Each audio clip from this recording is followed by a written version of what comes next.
Airplanes are going to break. Fun to talk about a side of the business that I don't think gets a lot of shine.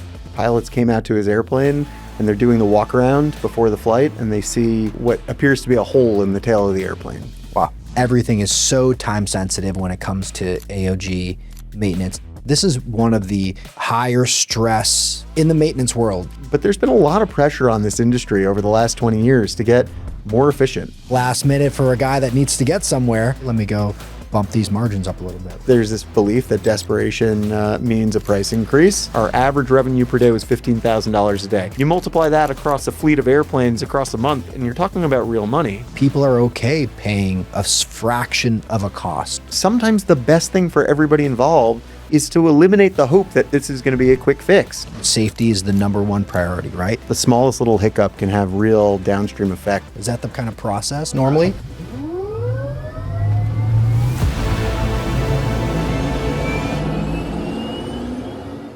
Hi, this is Dan Harris, and welcome to the Ironbird Podcast. On today's podcast, we have Sam Wolfe with Alpha Maintenance. He bought into Alpha Maintenance, but he's really taken the company and evolved it to the next level.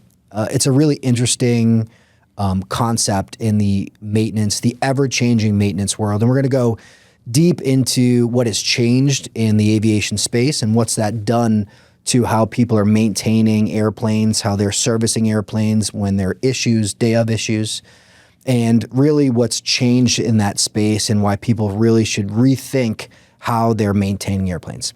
Sam, thanks for coming on. I really appreciate it. Oh, my pleasure. Thanks for having me.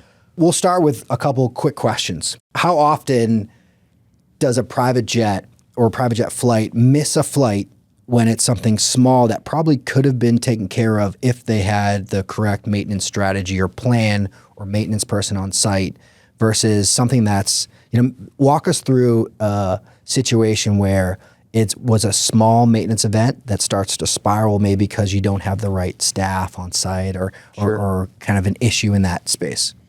Yeah, I mean, tough to give actual quantities and percentages, right? Yeah, we don't do a great job of reporting in this industry, though I know some people are endeavoring to change that. Yeah. Across the industry, you hear numbers 90, 95% dispatch reliability. Does that mean that we could save 100% of the 5 or 10% if someone was standing by ready to go? No, and that's probably not practical in most cases. Yeah. But we are working right now in a charter environment where things are so tightly scheduled and there's so many inputs that the smallest little hiccup can have real downstream effects over not just that one flight, but the next 3 legs that day and maybe even the next couple of days after that. Yeah. So you asked about a situation. I'll give you a worst case scenario. My background really has been in managing airplanes and managing floating fleets. Mm-hmm. I had a really important aircraft owner taking a departure out of Aspen a few years ago, and pilots came out to his airplane and they're doing the walk around before the flight and they see what appears to be a hole in the tail of the airplane. Wow. Yeah. And so the pilots are, I think, appropriately nervous. And so they do the right thing. They say, wait, we're not going anywhere. We need to have someone look at this. But the owner of the airplane is freaking out. Yeah. He not only has a very important business meeting to get to, but he's got a state governor that's supposed to be on the airplane with him. Jeez. Stakes couldn't be higher. Yeah. He doesn't want to take a delay. It's Aspen, a lot of issues. It took us 4 or 5 hours to get someone out to Aspen to look at it, only to find out that the issue was that a piece of speed tape that was previously covering a lightning hole had fallen off, and there was a hole there. So the hole's supposed to be there. There was no maintenance issue with the airplane, and the airplane was eventually able to depart, but we're 5 hours late. We looked bad. He looked bad for his passengers. Yeah. And worse, he missed his meeting, and then we had all sorts of downstream issues because we ran a floating fleet.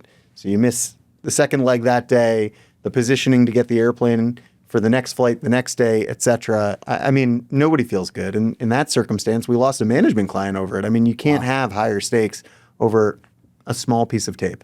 In situations like that, a pilot sees something. I've worked with pilots that, are probably more on the, they're more involved on the maintenance side. And then I've worked with other pilots that are just really very hands off from the maintenance side. when you're in a situation where a pilot is, maybe less hands off, which is probably a decent percentage of the time, they want to focus on just flying the airplane. That's what they know. What does it come down to when there's a potential issue? What's their process to be like, oh, I don't know what's wrong.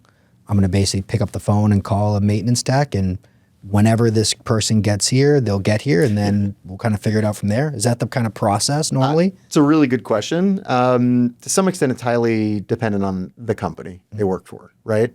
If you're talking about a Part 91 flight department, that pilot may be calling a maintenance tech themselves. But in most Part 135 environments, that pilot's picking up the phone and they're calling that their company's maintenance control department. Yeah. Right? Maintenance control is a part of this industry we don't talk a lot about, but maintenance controllers are mechanics that are basically sitting at desks, and they're project managers for maintenance. Their job is to get parts or people or troubleshooting or over the phone support, whatever they can to the airplane to try to keep things moving. And especially in the environment we're in right now, where there are floating fleets and airplanes are often away from base, like every company needs to have those quarterbacks at their company. So the pilot's calling maintenance control, and really at that point, it's the maintenance controller's game. So the first stage is typically the maintenance controller is talking to the pilot and they're doing some over the phone discussion, troubleshooting. So maybe it's a different issue. Maybe they turned on the airplane for the first time during the day and they got some sort of enunciator light issue, right? They may run through their own troubleshooting process.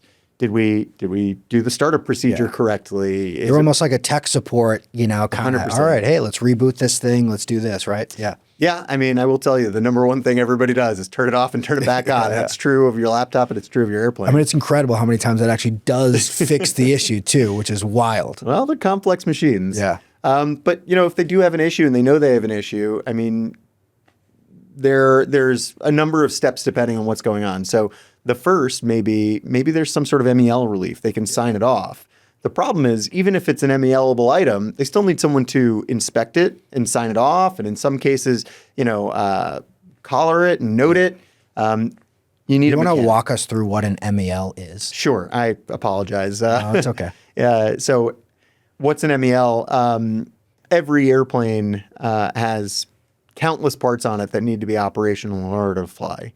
You have your sort of general parts that are required by the regulations, but then every specific airplane has what's called a minimum equipment list, an MEL. And that minimum equipment list literally is every item on the airplane. I mean, we're talking about big items from the engine to little items like the coffee pot. And all of those items are listed on what's called an MEL, a minimum equipment list, which is a bit of a misnomer if you ask me, right? Because it's sort of in every equipment list. And different items have different allowances if they're broken, right? You come out and you have an enunciator light that says that, we have an engine issue. We probably can't depart with that. But you have something really small like, let's say the toilet won't flush. Well, that's not typically a safety of flight issue. And so the FAA gives you an allowance. They've worked with the aircraft manufacturer to sign that off and say, hey, we're safe to fly, maybe with these restrictions and these parameters, depending on what it is, right? Maybe we're restricted to daytime operations only, or maybe we're restricted to certain altitudes. It depends what item it is. But it gives you an allowance to sign that off and get the airplane to the next location so we can do work at a different time or get parts to the airplane, et cetera. I've even seen like 30 days or like just get this thing fixed within this time allotment.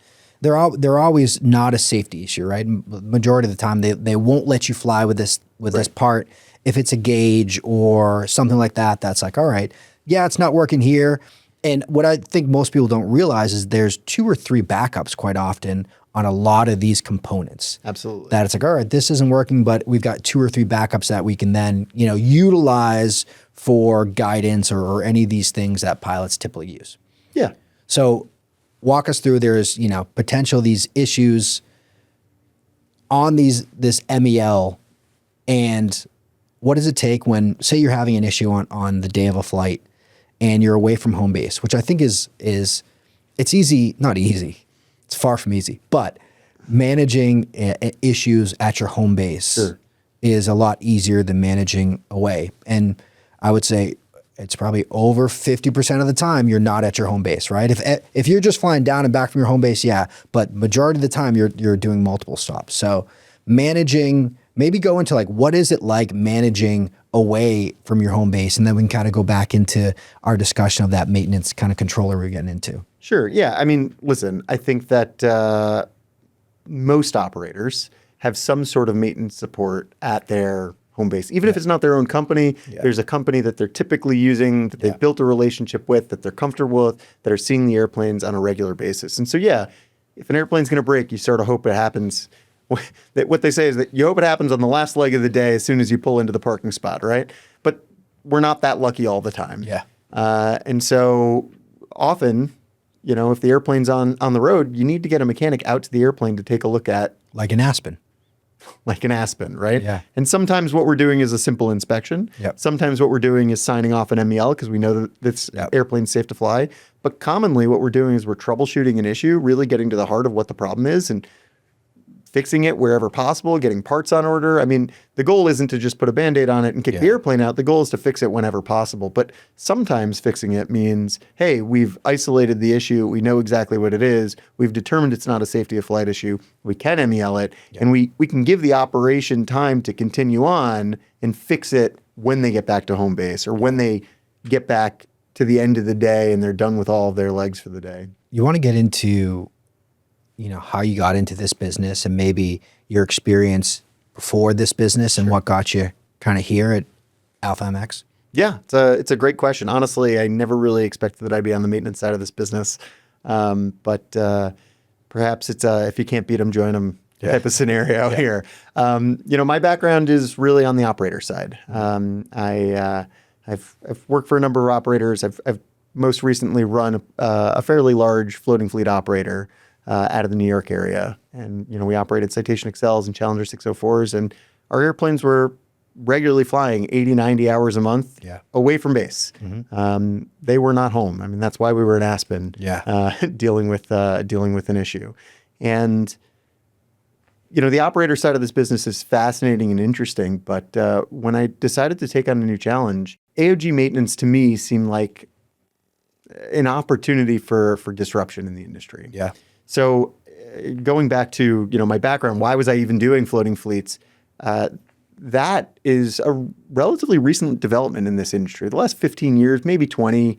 But realistically, if you go back 20 years ago, everybody is sort of home basing their airplanes. We're taking a flight, we're flying out, we're flying back. Maybe the airplane's staying with the passenger for 3 days. Maybe we're dropping them off and we're coming back. But there's been a lot of pressure on this industry over the last 20 years to get more efficient. And in some ways, that's fantastic. There are far fewer empty legs than we've ever seen before. Yeah, I think the fractional and the jet card world is pushed that efficiency onto charter because they were always pitching, oh no, you know, no positioning fees and things like that, right? It was almost a marketing tactic from fractional and jet card companies that are now pushing the charter space into that kind of floating fleet non-home base. Yeah, I think that's true. I think that there's also the reality, right? Which is everybody's competing to try to get management customers. Yeah. And it's a tough sell to say to someone, hey, buy an airplane and it's going to cost you a couple $1 million a year and you're going to let other people use it when you're not using it. But don't worry, at least we can put your company logo on the tail. It's a tough sell. Yeah. And so, I mean, candidly, we've all been trying to find a way to find more efficiency in this business. And that goes throughout. And so you see all these new management products, you know, popping up over the last 10, 15 years, like triple net leases, where operators are taking a lot more responsibility, a lot more risk. That's great. But it really, and brokers are also pushing to try to get more efficient charter pricing. So they don't want to pay for an airplane to fly up and fly back. And so what's that doing? It's conspiring to get us all in a situation where we need to keep these airplanes moving. Yeah. And in order to keep them moving, like higher utilization, we can spread the costs, which are growing, over a higher number of hours, which means we can offer them at a more competitive rate. That's great, but something's got to give. And the thing that gives a little bit is reliability. Yeah. Reliability across the industry is suffering. I mean, it may feel like there are more AOGs now than there were 20 years ago, and that's probably because there are. Well, I think airplanes that were flying 40 hours a month are now flying 80 hours a month. I mean, you can't double the utilization of an airplane, double the amount of hours that it has based on the year and not something not happen, right?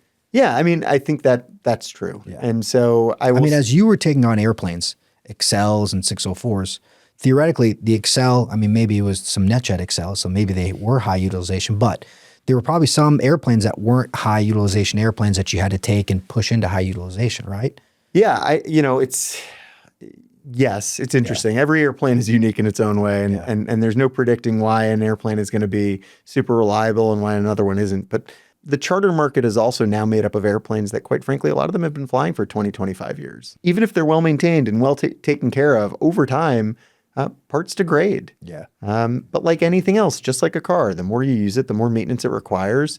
They need to be cared for. The problem that I was experiencing when I was running a floating fleet is I realized that the maintenance side of this business hasn't caught up with that adaptation. Yeah. Right. So we have all these charter operators that are now changing the way they're working. Like even the ones who are home based, they're putting 2 or 3 legs on an airplane before bringing it home. We're changing the way we crew airplanes. We're changing the way we overnight airplanes, everything. But the thing that hasn't really changed is when an airplane breaks, there are a couple of AOG providers, but in a lot of places, what we're doing is we're calling sort of what I would call legacy MROs, right? These companies that are really built and established with a big old hangar and a lot of tooling. And what they really want is they want you to send them an airplane for 2 weeks. So they can do a dock inspection and they can crawl all over it and find a bunch of squawks and, run the price up. I mean, from 9 to 5. Yeah. And who can blame them, right? Yeah. It's good work if you can get it. Yeah. And that's great. But now you're in a situation where your airplane broke and you need to get a mobile van from a Westar or a Duncan, who are fantastic MROs and do extraordinary work, but this isn't really their bread and butter. They're running out and doing it, and they're capable of doing it, but they charge an arm and a leg because they've got to try to make the same margin they were making when they were running in the hangar. Yeah. It's the same assets, right? It's the same people. It's like, all right, well, here, these people are making this amount of revenue sitting here tearing an airplane apart. Sure. Now I got to send them out on a road. I got to pay for them to drive there. I got the van, the tooling is all different, right? Like bringing these things on the road now, I need to make that same revenue that I could just have a guy here from 9 to 5. Yeah. And also, listen, I think that there's this belief that desperation means a price increase. It's just like getting a phone call last minute for a guy that needs to get somewhere. Yeah. You might know, hey, as an operator, all right, this guy really needs to get somewhere. I'm maybe the only airplane in play. Let me go bump these margins up a little bit. I think some of that's true, but also the reality is, in defense of them and anybody doing this work, it's hard work. Yeah. Right? If you're doing a dock inspection, you have time to plan for it. You know what's coming up. You've got the manuals ready. Yeah. You've got parts on order. You have a reasonable sense of the things that might go sideways and how long this is going to take. You have the expectation from the client that the airplane's going to be down between 5 and 12 days, depending on what we find. When you talk about AOG work, I mean, first of all, we're talking, you might have 1 or 2 guys working on their own. They don't have a whole team of people. Yeah. They're limited in terms of what tooling they've brought with them, right? I mean, these days we've done, I think, a pretty good job of outfitting these vans, but they're sort of limited in a way that they wouldn't be if they were sitting in the hangar where they've got a man lift at their disposal and all of these other tools. And then it's probably happening after hours in the middle of the night. Or super early in the morning. Super early in the morning. And now throw in the extra, excitement that they're probably seeing wildly different fleet types every single day. Today we're working on a Phenom. Tomorrow, it's an Excel. And the day after it's a Gulfstream. And, this is hard, complicated work. Yeah. And I think that we haven't given enough credit to the fact that this is a specialty in its own right. Yeah. And there are companies that do it, and there are companies that do it very well. But a lot of those companies also don't understand what it's like on the other side of the equation for the charter operator, the broker, and all the other people. And they're still sort of operating with this mindset of the airplane's broken, we'll get to it. Yeah. We'll do what we can. We'll do good work.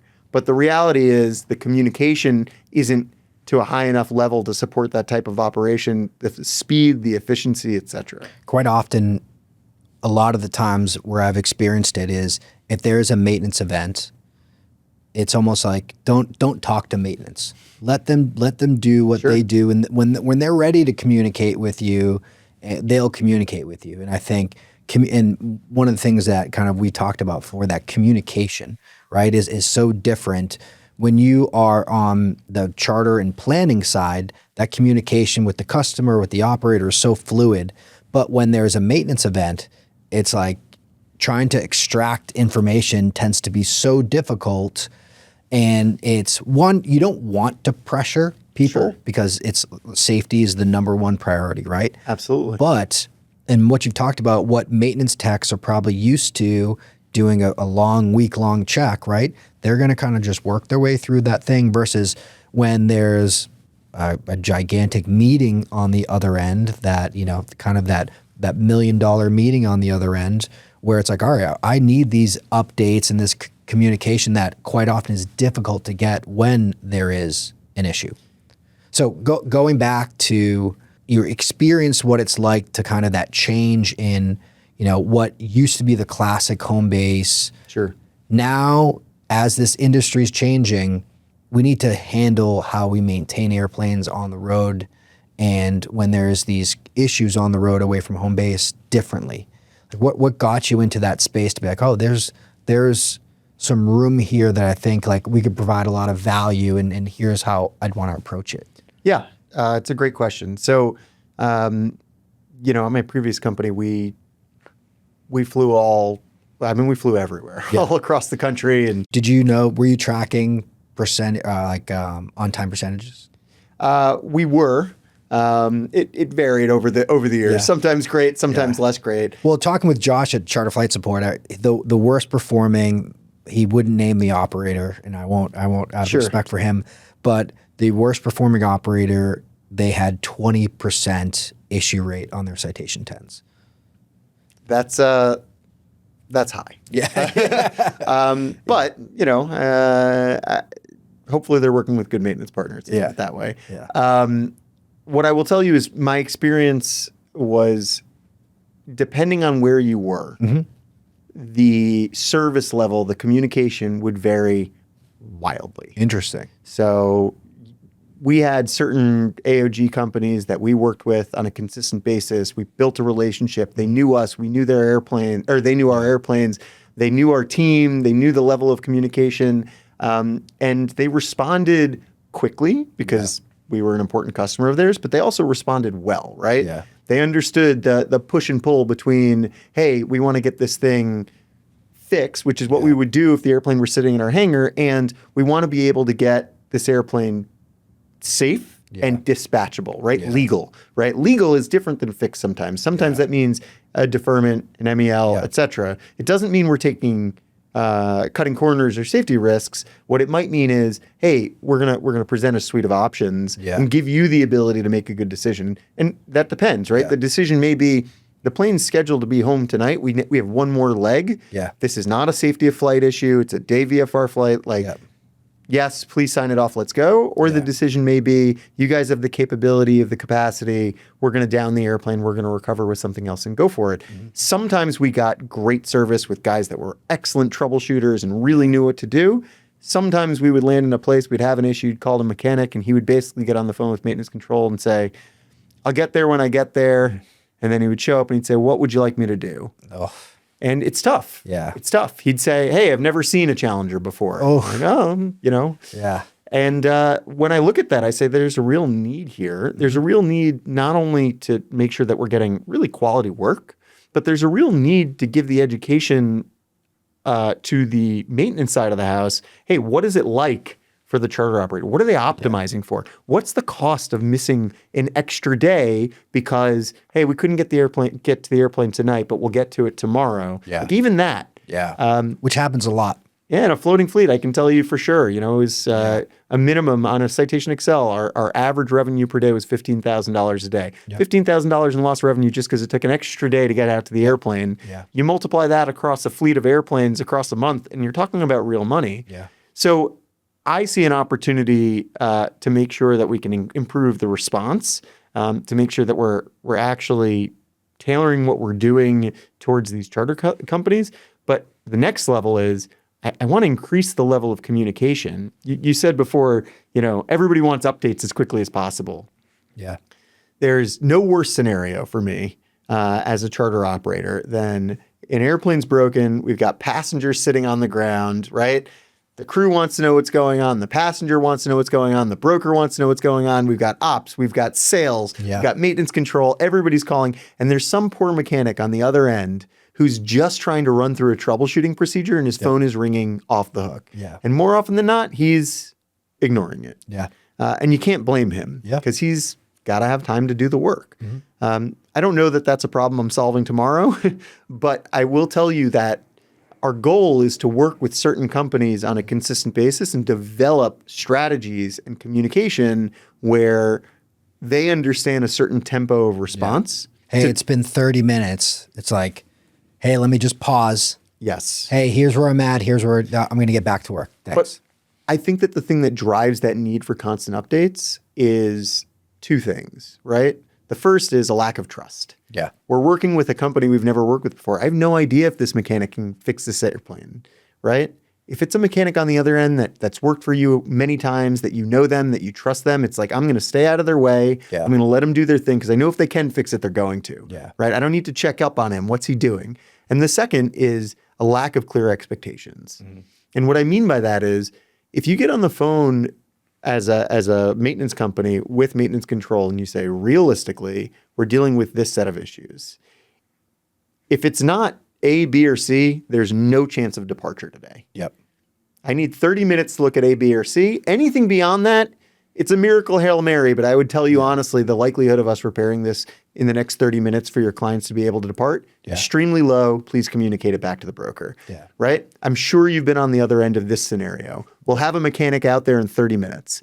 An hour goes by. A guy shows up. He gets out to the airplane. Another 40 minutes go by. What's happening? I haven't heard anything. Another hour goes by. And the next thing you know, it's been a 4 or 5 hour delay only for them to come back and say, hey, we need a part. He can't fix it. Yeah. And that happens. Some of that's unavoidable, but some of it is, hey, can we get great communication at the beginning, right?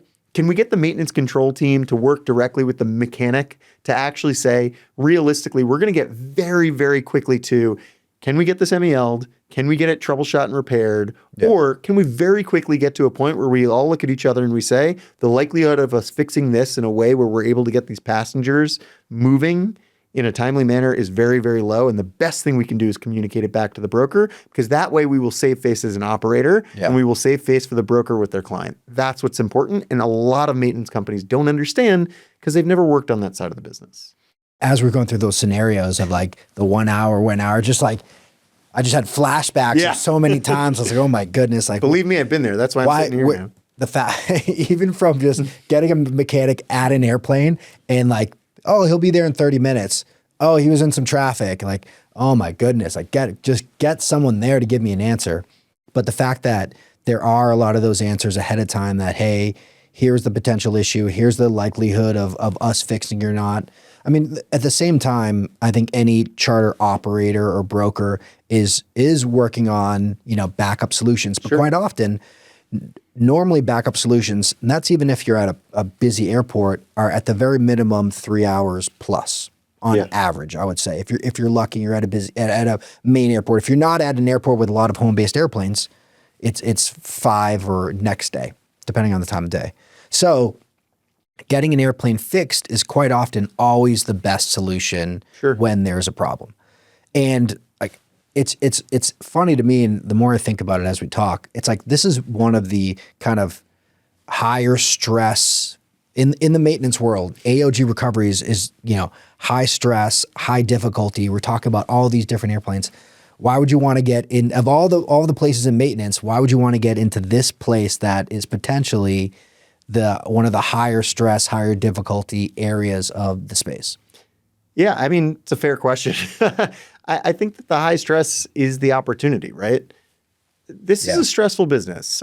Even under the perfect circumstances, things aren't going to go right. I mean, you can have a brand new $70 million airplane off of the flight line. You could have done a post-flight check and a pre-flight check and everything's great, and you still might have an issue. Yeah. And by the way, we may not be able to fix that in 30 minutes before departure. Yeah. The reality is the reality.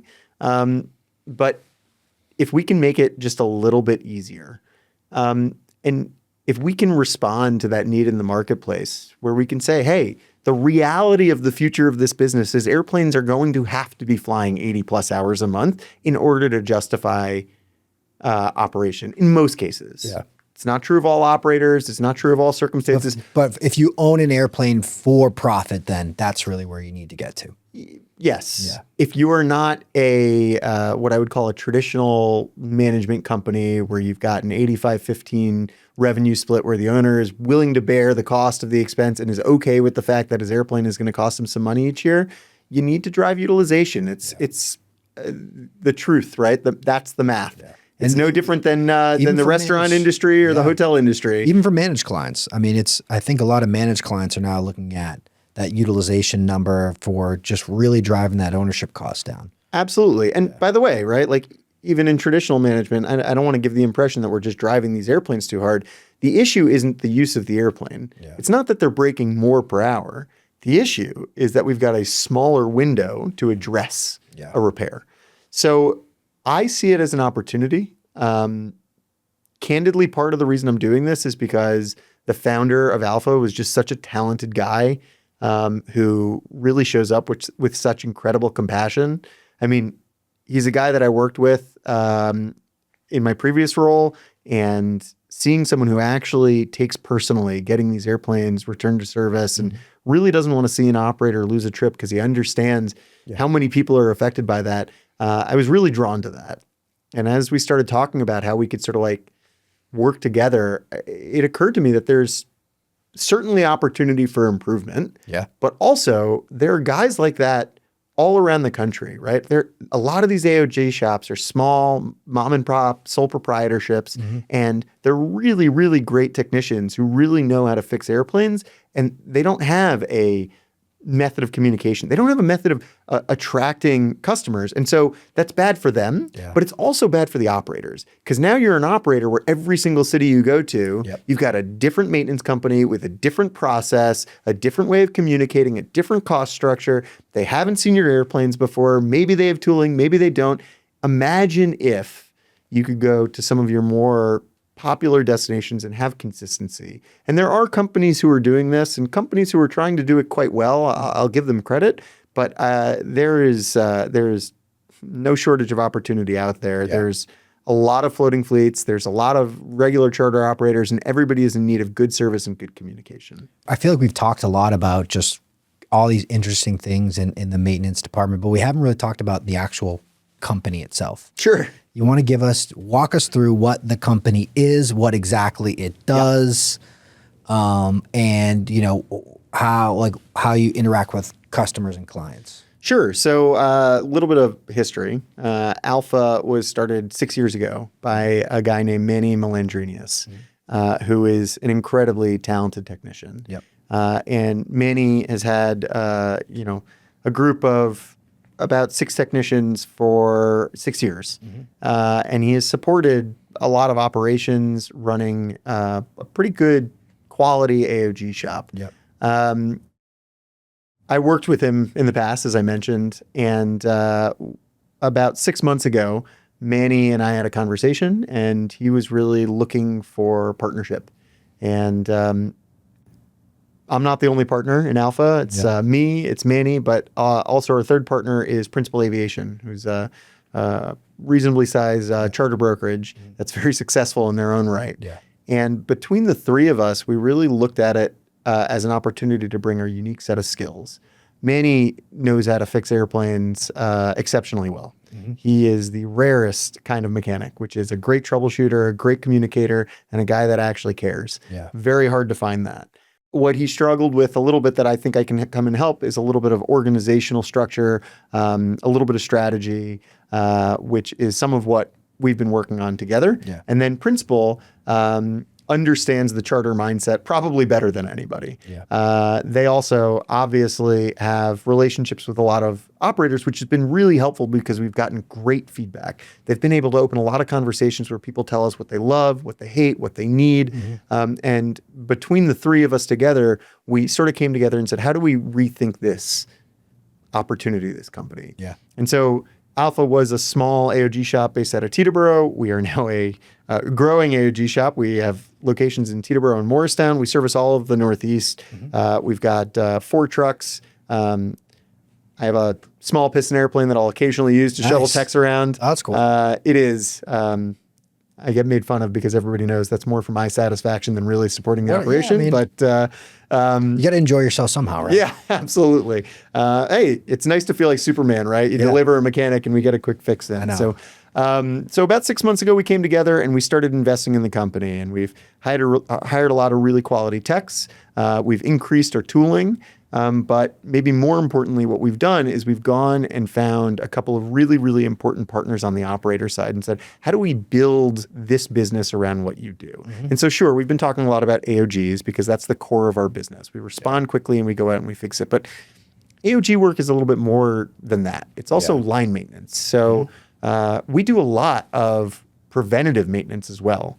We do service checks on airplanes when they come in. So when the last flight of the day is done and a pilot leaves for the day, a lot of times you guys don't realize, but there's a bunch of mechanics that are coming out to check fluid levels, oil, do walk-arounds, do thorough systems checks, because we want to make sure if there are issues, we're catching them before we show up for a departure. So we do a lot of service checks. We do a lot of light inspections. Light inspections, like 2 to 3 day inspections, sometimes week-long inspections. We're not doing large dock inspections where the airplane's coming apart over a course of 3 weeks. That's more of a traditional MRO. But we also do what I'd say is some unique things. So we launched a broker-focused product, actually, called Departure Support. What we realized, what Principal realized on the broker side, and what I realized coming from the operator side is, so often we miss these trips because of the smallest, silliest things. We mentioned the tape before, sure, but I could give you any number of examples. We had a situation a week ago where, not a week ago, excuse me, 2 months ago, during that very cold snap in New York, where a brand new Challenger 3500, the pilots couldn't get the door open because it was frozen shut. Silly things, right? Got to get the door open in order to depart. Perfectly good airplane. We've got a light bulb issue. I mean, you name it. The smallest things can ground an airplane. We've got low fluid levels in the hydraulic system. If you have a mechanic there, we can address a lot of these issues and fix the problem before the passengers ever even show up. Not with a 100% success rate, but we can get ahead of these issues. And that's really what this is about. This whole business is about timeliness. So we launched a broker-focused product where brokers are actually paying to have a mechanic on standby for their departures. At the airport. At the airport. So right now it's just out of Morristown and Teterboro, which are our two bases. We've got a mechanic there with tooling, ready to go. They will greet the crew members an hour before departure, and it's a very simple conversation. I am here if anything comes up. They don't touch the airplane. They don't do anything unless there's an issue. And if there's an issue, the first thing we do is we engage with the operator's maintenance control team. Hey, we're here. We're standing by. We're ready to go. And we try to get the issue addressed as quickly as possible. So in an AOG scenario, we're saving 2, sometimes 3 hours to get a mechanic out to the airplane, to get them downloaded. What's going on? What are they doing? And at that point, we've already got exasperated passengers, et cetera. So it's a new product. It's been really interesting. We look at it as sort of a further adaptation in the marketplace of products like what CFS is offering. They're obviously offering departure assurance, right? Which is if the airplane does go AOG, they can support you. To some extent, we're hoping to partner and say, let's prevent anybody from ever being in that scenario. So it's an addition to, not instead of. But it's all these things are just, one, they provide a great service, right? So it's like if there's an issue, having that service there to provide, faster recoveries, all these things from a speed and communication. But on the broker side, it just feels nice knowing they have extra support, right? And when we're dealing with such large dollar amounts and very important trips and missions, having these things, people are okay paying a fraction of a cost more to know that, hey, even for the peace of mind. And I joke with Josh at Charter Flight Support because I think we're one of his best customers because I think we may have used him maybe once the last year. But I would have no problem being his best customer, right? Because that just means that we are successfully, our flights are going off successfully, but the peace of mind on the back end, makes me feel like, all right, I know that there's support there if something goes wrong. And for our customers, being able to tell a customer if there's a person right there ready to walk on that airplane to help make sure everything goes right. I mean, it's just so powerful to be able to provide that service to a customer that at a very reasonable rate for departure. Where do you think it grows from here? One, obviously it's getting the word out, right? Sure. Do you want more of this, support here in that Morristown, Teterboro area, but does it theoretically grow to the more popular airports outside of the New York area? Yeah, all great questions. And I will agree. I think Josh is a visionary, and what they've done with charter flight support is phenomenal. Yeah. And a desperately needed service that none of us knew we needed. Thankful for them. Yeah. And we're hoping that we can also help, right? Make this slightly more reliable. Yeah. In terms of what's next, we have this mission, and the mission is to improve the experience. Yeah. So departure support, you say as a broker, it's just nice to have someone there. I've always said that the difference between a good broker and a great broker is anticipatory service. Yeah. Right? Anticipatory service. Are they thinking 2 or 3 or 4 steps ahead? And great brokers are. This is an opportunity for anticipatory service. In terms of what's next, right now, Morristown and Teterboro is the biggest opportunity for us. Yeah. It is the busiest airspace in America. Mm-hmm. Obviously, there's no shortage of aircraft coming in. There is plenty of market share to go around. Yeah. Our goal is really to use it as a great place to develop the processes and procedures and the reputation required for growth. Yeah. So if you can do it in New York, right? Yeah. You can make it here. You can kind of do it anywhere. Yeah. So, I mean, a lot of what we're doing is that it's reinvesting in the structure here in terms of technology, in terms of talent, in terms of tooling, and really building what we're doing because it's such an important part of the country to do it. But the hope and expectation is once we have improved the processes, the goal for us is to really support our biggest clients. Yeah. And supporting our biggest clients means supporting them wherever they need us. Mm-hmm. So we're already in conversations for the next location and potentially more after that. The goal is to figure out how do we go where our clients already need us. We're not trying to expand for the sake of expanding. We're trying to improve our service level and our service quality to these floating fleet operators and to these traditional charter operators, that are coming in and using our services all the time. So again, if we're seeing the same airplanes time and time and time again, we develop a rhythm, we develop a communication style with the maintenance controllers. We get to know the airplanes. We know the service history on the airplanes, which is incredibly important because as you're well aware, issues sometimes, recur and they come back. Gremlins, right? Yeah, it happens. I mean, the worst words that a pilot can see on a sign off are could not duplicate. Yeah. Right. And it happens. Sometimes we come in with a squawk and it can't be duplicated on the ground. And so therefore it's safe and it's legal and we sign off on it only for it to come up again. Right. Yeah. Hey, the autopilot's having this issue. Well, we can only demonstrate it in flight. And so now if we're in the next location and actually we can continue the work on the airplane and we can keep troubleshooting and we can keep working, I think that there's a great opportunity for growth. But not just growth for the sake of growth for the sake of actually improving our commitment to our clients and making sure that we're taking care of them. Where do you think tech comes into play on the maintenance standpoint? We were kind of talking about where traditionally aviation tech has been 15, 20 years behind. And maintenance is probably 5 years behind the charter tech where it is. And, even with the anticipatory predicting as we're better tracking airplanes, right? Yeah. As we have larger data models that we can kind of keep a track of. Hey, and you probably saw this with Challengers or Citation Excels. On every 6th leg or every 15th hour or right? As you start to track these better and better, you can start to get theoretically ahead of these things if you know how to organize the data and query it correctly.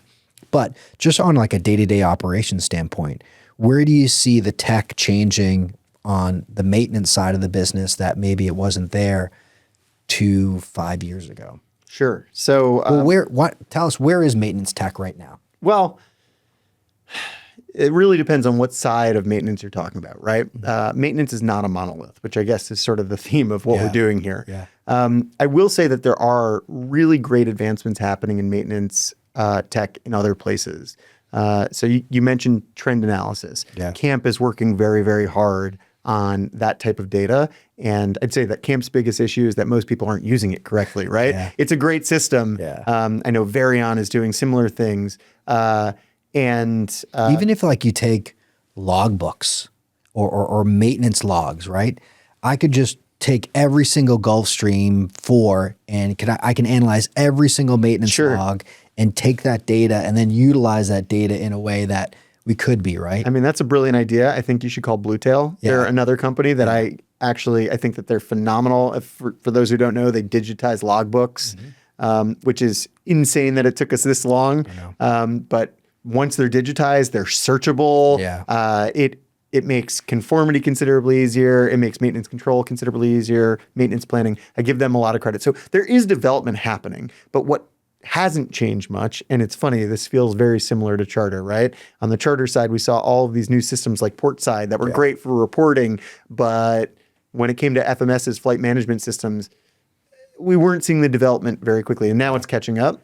On the maintenance side, most of the maintenance software is really built for these traditional MROs, right? We get a work package, the airplane comes in, a number of techs are going to touch the airplane over a period of, 15, 20 days. We're going to generate a discrepancy list. Maybe they even have the functionality where customers can approve the repairs. I mean, they're very expensive. They take a long time to set up and a lot of training in order to get people to utilize them correctly. And how many people are actually utilizing them to their full extent too? Yeah. Again, I think that what ends up happening is, why do people go to these large MROs? Well, the communication is so much better. Yeah, it is, because a lot of these technologies have been built for them and because they're utilizing them well, and they deserve all of the credit for that, right? There's a reason that your West Stars are getting large inspection packages. They're good at working through those things. Where I think a lot of this technology breaks down is when you're talking about smaller companies managing different types of resources, right? So no maintenance system right now that I'm aware of allows me to log in and see which of my techs are on and where are my trucks, right? I've got trucks that are located all over the Northeast. Where are they? What airplanes are they working on, right? Like, there are ways that you can accomplish it. There are workarounds, things like that, but none of them are giving real-time updates to the client. And so one of the things that we're doing, which is a core part of our mission, is we're actually developing our own software, which, 15, 20 years in this industry, I feel like everybody always says, and I always roll my eyes because that seems like such a ridiculous undertaking. But these days, development is much easier. I mean, we have had massive disruption in terms of code creation from AI. It makes it possible to actually create and customize your own software and test different things. And so what we're building is actually a system that's much more suited to AOG work. And what that looks like is we can get work orders come directly in from the client, similar to the way you would get a request from Avinode, right? That work order automatically generates into our system. We can assign technicians to it. We can accept it. We can assign specific tooling to it. Hey, we know that we're going to need our box truck because it's got a manual lift gate, and we know that we're going to need to send our 30-ton jacks with this because you need this type of airplane. This is the airplane it's issuing. It has the flexibility to generate different rates based on hey, is this an ASAP 2 a.m. job or is this a 3 in the afternoon job where quite frankly you shouldn't be paying a premium because you're using an AOG shop. And then as we work through this discrepancy list, can we update our clients in real time? Right? I'm not saying we're going to bother the mechanic every single minute, but when the mechanic sits down and says, I'm going to type up notes, right now all of this is happening via email. And that email is probably going to a maintenance control email, which is great, except who can't see it? The sales team, the ops team, maybe even the director of maintenance can't see it. There's no way for them to take it and send it to the broker if they want to. At the very least, can you tell me when a truck's going to get to the airport? Like, it shouldn't be that difficult to say like, hey, the airplane is here. and it's heading here, and here's your ETA of when a truck is actually going to be at the door of the FBO. Absolutely. Yeah. Our ability to get I can track my Domino's pizza. Like I can't track how much does a truck how much does one of those trucks cost to put together with all the tooling and everything? With all the tooling, depends on the truck because we've got different setups, but 50 to 100 grand. $100,000 truck. I can't. Yeah, I tell when, but I know when someone's Honda Accord is going to show up at my door with a pizza. It's like doesn't make sense, right? Yeah, the Uber of AOG services. I'm kidding. Talk about played out, but it's a good question. Like when can we show up? But also, hey, have we acknowledged all of the open squawks? Yeah. And more importantly, like if all of this happens in the same system and the same company is doing it time and time again, does the system have the ability to recall old notes from the last time we worked a flap issue on this airplane 3 months ago? Yeah. Does the system automatically say, hey, this airplane was here and we had this issue? Now, on the maintenance control side, it absolutely should. But honestly, like we shouldn't rely on the maintenance control side to do that. Like we also, as operators of a maintenance company, should be able to say, we've done this before, we've seen this before, let's do this. And we should be able to upload pictures as we're working. Hey, this is what I'm seeing. We send it over. Silly examples, right? We had a situation where there was a push-to-talk switch broken on an airplane. How simple can a push-to-talk switch be, right? Yeah. Can't be that hard. You just pull it out, right? You disconnect it, you put the new one in. Well, that sounds great, but when the tech went to pull out the push-to-talk switch, the last guy who installed it had epoxied it in there. Oh, it was soldered together. Why? Well, because they were reusing an old one. And well, now we need to take pictures. We need to send it so that they're not taking our tech's word for it, but so they can see it, right? Not because our guys aren't trustworthy, but because it's really hard for a maintenance controller to sit in an office in Columbus, Ohio, and visualize what's going on, just like it's tough for a broker to sit in their office in San Diego and get a phone call saying, hey, we're having this sort of delay or issue in Teterboro. Yeah. So the goal is to get all of the information in one place and be able to send it out and have the real-time communication happen, but most importantly, have that communication customized to the operator's ordinary workflow. So if they're comfortable working through email, their email should be able to filter into our system and our responses should filter back through email. If they want to interact through our system, they're welcome to do that. We've got certain customers that want to operate within a Slack environment. They're talking directly to our maintenance techs through Slack because that's the way they do it. The goal is to create an interface where they have the ability to work in a way that is most comfortable for them, but that our techs get to work in a way that is comfortable for them as well. And we can create some sort of way for them to communicate and speak the same language. Yeah, I think a lot of it comes back to like speed and communication. Sure. Right? You need to communicate clearly. You need to execute in an expedited manner because everything is so time sensitive when it comes to AOG maintenance. Is that it's almost like everything you're doing is to communicate better and work faster and provide more like faster updates and communication, right?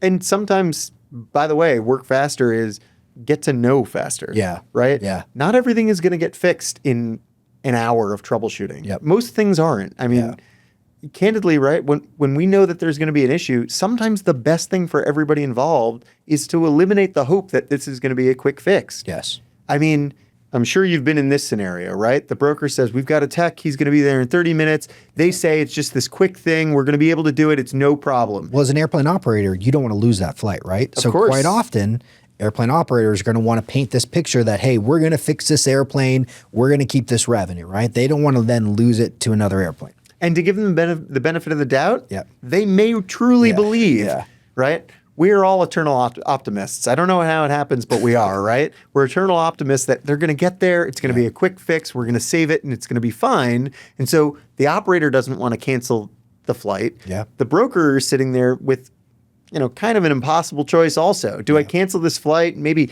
now I need to pay a cancellation clause because they're actually going to get it fixed. Fix it, but and my recovery is going to be 2 hours behind and cost me a lot more money. What am I doing here? CFS can maybe grease the wheels on some of this stuff. But the reality is it's often we're left with some really bad choices and we can't remove those bad choices. But if we can get to clarity faster, if we can get a tech on the airplane faster and get them to look at a couple of things quicker and say, with certainty this isn't going to happen, or even honestly, I don't know, but we need an hour to troubleshoot to even know if this is fixable, we can set some better expectations at the front end.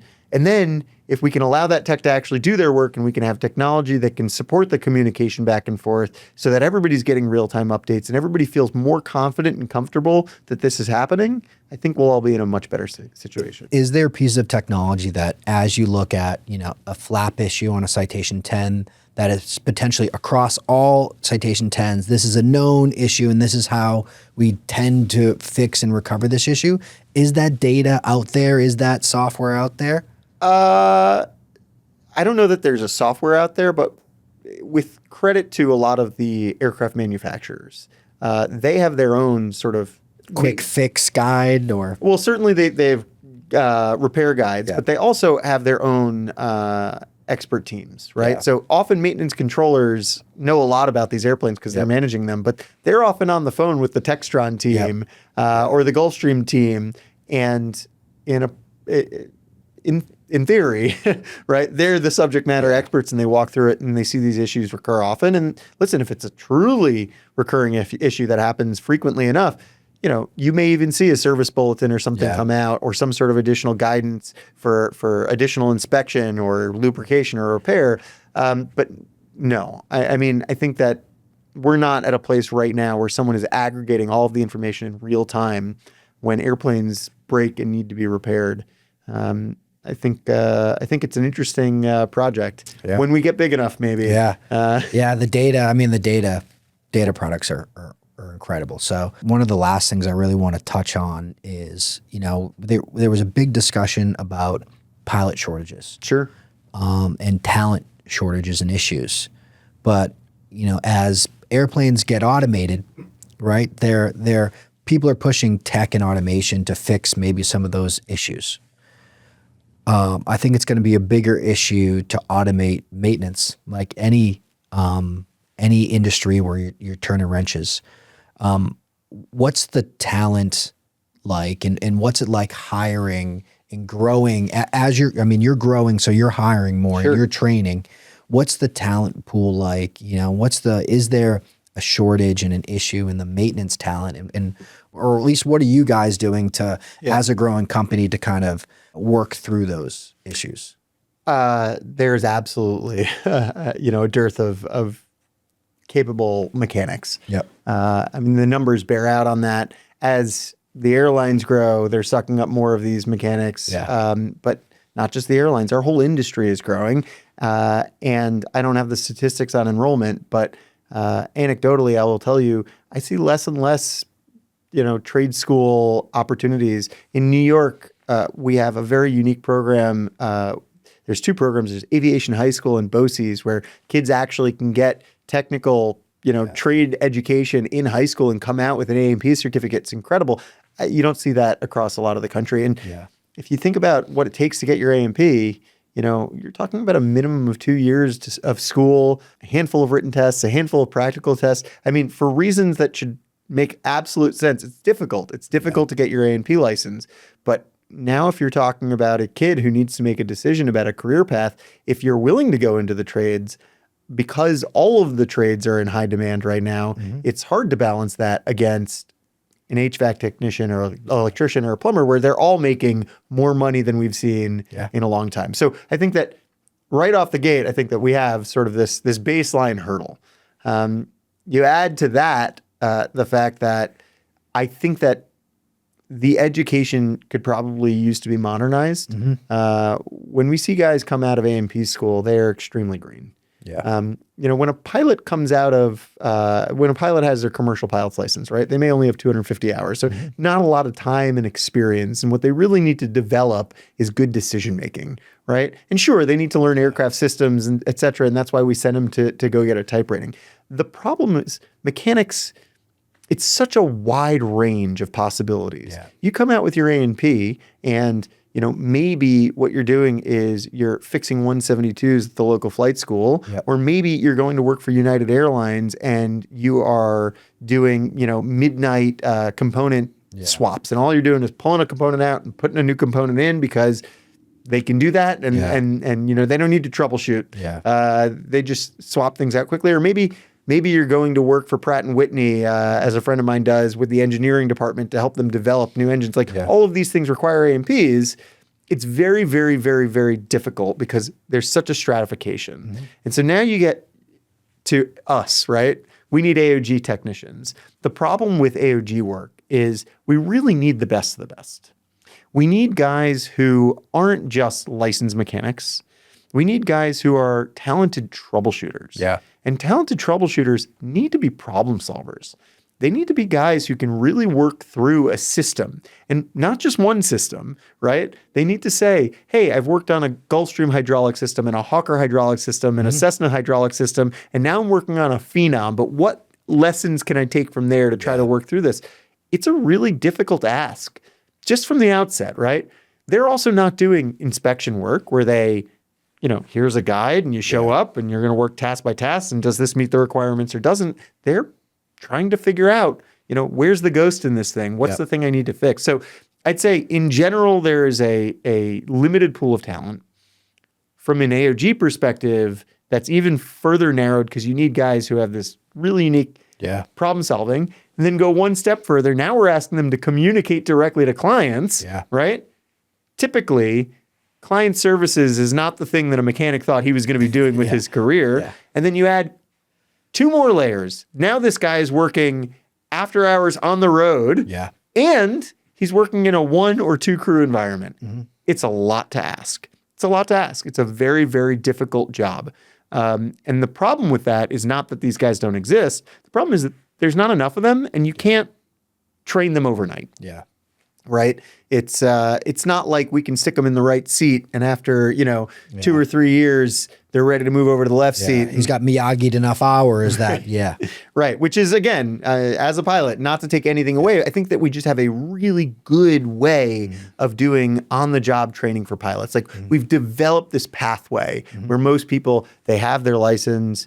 They become a CFI, they develop the hours, they sit in the right seat, they sit in the left seat, and they get there. For us, we do a similar program where we have these guys apprentice. Yep. They come in fully licensed, but they work with another more senior mechanic. Yep. And then over time, we give them more and more responsibility and they start learning, but we're certainly not signing them off to go. The problem is it takes years to really train these guys very, very, very well. And so part of that is also us as operators making sure we know, hey, has this guy seen this before, right? We're not taking a raw guy and sending him out to a Gulfstream if he's never worked one before. It gives us an opportunity. Tell him figure it out. Right. When we're working on these floating fleets where we see the same airplanes over and over again, it's, hey, he's going to work Citation 10s for the next couple of months alongside another guy who's very experienced, and over time he's going to develop it and learn. But it is a challenge. Yeah. We're fortunate. We've been able to find some really good talent. But the goal is to keep investing in that talent and making sure that these guys feel good about the work they're doing, and they're developing the next crop of guys to come behind them. That's awesome. How much over the first 6 months have you seen kind of the talent in the company grow? What's that been like? If you run the type of operation that people want to work for, the talent is always there. Yeah. Right? So if you're trying to hire the top 10 or 20%, then you just need to make sure that you don't operate like the bottom 10 or 20%. Yeah. And that's what we've been trying to do. And because of that, as our name has grown in the area, we're getting great referrals. We're getting people who want to come work with us. Yeah. You do things the right way and people want to come over. So right now we've been very, very fortunate. We've hired a number of techs over the past few months. We're also, I think, doing a very good job of making sure that we sort of do IOE with them and slowly step them up. And we keep a close eye, but candidly, we've been really lucky to get some great talent. I just think it will continue to be a struggle as we grow because there's just not enough of these guys out there. And I don't think they get enough credit for the quality of work that they're doing. Either brokers or techs or operators that want to get in touch and learn more about your services. What's the best way for them to do that? Yeah, the best way is for them to go to our website, alphamx.com, send us an email, aog@alphamx.com. We're on Instagram, we're on LinkedIn, we're very findable, that's for sure. But we're here to support, and hopefully we can get great feedback from everybody and continue to develop and grow. And The most important thing is to keep the conversation going between brokers, operators, and maintenance, because it's a pathway that hasn't been exploited enough. And one kind of takeaway to close this out, if I'm an operator, what's the one thing I should probably do differently outside of calling you on my next aircraft maintenance A&G issue? Yeah, I mean, for someone that lives in it every day, what do you think is the one thing that they can do today to kind of improve that? Charter operators are great at planning. Yeah. Right? That's our job. Our job is to plan, right? As pilots, our job is to mitigate risk, right? We think 3 steps ahead. We do preventative maintenance. We do all of these things to think about what could go wrong. We look at the schedule and say, when are we at a tight duty day? And when do we need to communicate all these things? Like, the job is to think 2 or 3 steps ahead. I think the same is true for AOGs. Airplanes are going to break. So where are the locations that you're going most frequently? Build a relationship with the AOG provider now. Yeah. Vet them now. Make sure they know who you are. Make sure you know who they are. Make sure that you know that they do quality work. Go through the approval process early on. It doesn't take much to get their drug program information and have them vetted by your director of maintenance. Give them manual access if necessary. Just start the relationship early, because you're going to say the same thing that everybody says, which is like, oh, we're in Teterboro all the time, but we never break. Until you do, and you will. Because if there's one thing that we know about this business, it's that Murphy's Law always prevails. And the sooner you get ahead of that and develop these relationships with us, but also any other maintenance company, really take the time to get to know them and get to know their reputation. Make sure that they know you. I think that that's the most important thing they can be doing in their busiest locations. Awesome. Well, thanks again. I really appreciate the time. It was really informative. Fun to talk about a side of the business that I don't think gets a lot of shine. Yeah, I appreciate it. Thanks again. Thank you very much.